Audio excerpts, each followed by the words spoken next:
May customer tayo. Easy rides. Naputol yung tipos. Putol yan. Medyo pinukpok na namin para bumalik ng konti. Pero gagarayin natin ng B-type. Para medyo magkalaman yung loob. Saka natin kasalpakan ng tubo sa loob. Yung sulit na bakal na.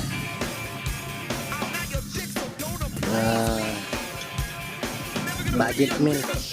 Budget meal lang to kasi walang budget si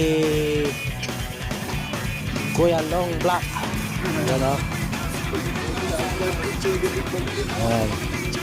Share nyo, follow nyo siya. Follow nyo sa YouTube channel niya, Long Black Moto.